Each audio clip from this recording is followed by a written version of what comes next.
जय श्री कृष्णा बच्चों, आप पढ़ रहे हैं आपके 5th क्लास का 3rd लेसन अपनी वस्तु।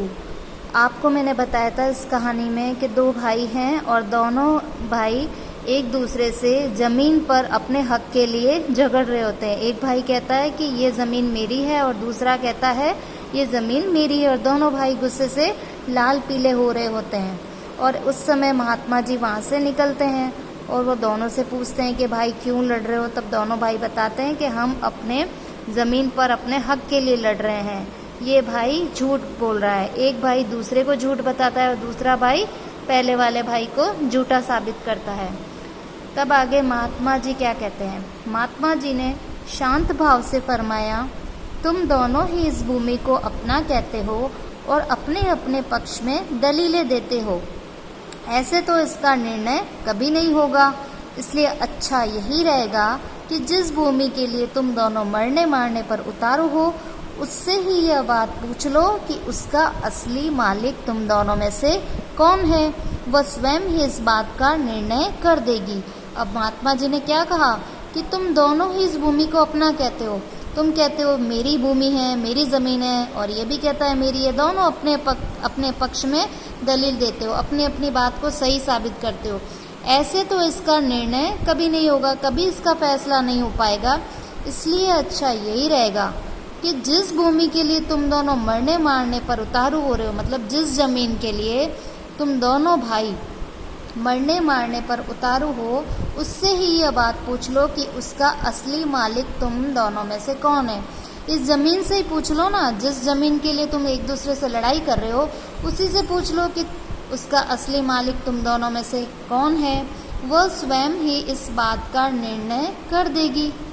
कुछ पल तक तो दोनों महात्मा जी के मुख की ओर ताकते रहे, फिर बोले, किंतु यह कैसे संभव है? भूमि भी कभी बोलती है? अब क्या, जैसे महात्मा जी ने कहा कि ठीक है, तुम दोनों इस ज़मीन से ही पूछ लो कि इसका असली मालिक कौन है, तो दोनों एक दूसरे के मुख ताकने लगे, मुंह देखने लगे, और फिर बोले यह कैसे संभव है, ये कैसे हो सकता है? भूमि भी कभी बोलती है? भूमि यानी ज़मीन, ज़मीन भी कभी बोलती है? महात्मा जी ने उत्तर दिया, हाँ, वह अवश्य बोलती है, परंतु उसकी आवाज़ तुम लोग नहीं सुन सकते, हम सुन सकते हैं। किंतु यह बताओ कि भूमि जो भी निर्णय देगी, क्या वह तुम दोनों को मान्य होगा? तो महात्मा जी ने क्या बोला कि हाँ, ये भूमि अवश्य बोलती है, ज़मीन बोलती है, परंतु उसकी बात तुम लोग नहीं सुन सकते हो, हम सुन सकते हैं। लेकिन ये बताओ कि ये ज़मीन जो भी निर्णय देगी, जो भी फैसला करेगी, क्या वह तुम दोनों को मान्य होगा? अब दोनों भाई इस बात पर राजी हो गए। दोनों भाई राजी हो गए कि हाँ ठीक है, राजी हो गए। तब महात्मा जी बोले, मुझे बहुत जोरों की भूख लग रही है, पहले मुझे भोजन कराओ। अब महात्मा जी ने क्या विचार किया कि पहले क्या करूं, इनको भोजन में लगा देता हूं, ताकि दोनों भाई का गुस्सा थोड़ा शांत होएगा।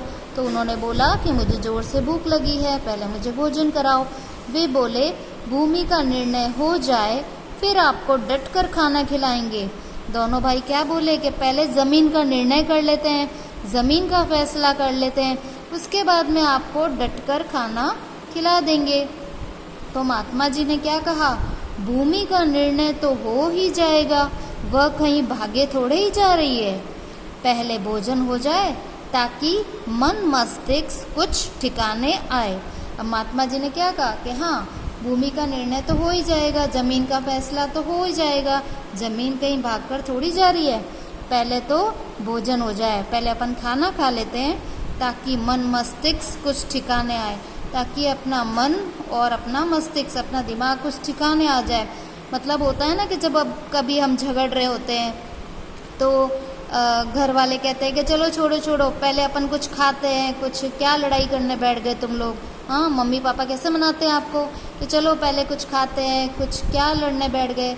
उससे उनको पता है कि अगर हम इसको कुछ खाने पीने में या दूसरी बातों में इनका मन लगा देंगे तो इनका दिमाग लड़ाई से हट जाएगा और फिर ढंग से सोच पाएंगे कि हाँ कौन गलत है। इसलिए तुम दोनों अपने घर से भोजन ले आओ, तब तक हम यहीं बैठे हैं। यह कहकर महात्मा जी एक पेड़ की छाया में बैठ गए। अब महात्मा जी ने क्या कहा कि ज़मीन का निर्णय हो जाएगा, ज़मीन तो कहीं भागकर जा नहीं रही है। पहले हम भोजन कर लेते हैं, पहले थोड़ा भोजन हो जाए ताकि हमारा मन मस्तिष्क कुछ ठिकाने आए। और इसलिए तुम दोनों भाई अपने घर से क्या ले आओ, भोजन। तब तक हम यहीं बैठे हैं। यह कहकर महात्मा जी एक पेड़ की छाया में बैठ गए। अब महात्मा जी एक पेड़ की छाया में बैठ गए थे, लेकिन वो क्यों बैठ गए थे? क्योंकि उन्हें लग रहा था कि हम इनको भोजन के मामले में उलझा देते हैं, ताकि ये घर जाएंगे, कुछ भोजन के लिए प्रयास करेंगे, तब तक इनका क्रोध कुछ शांत हो जाएगा।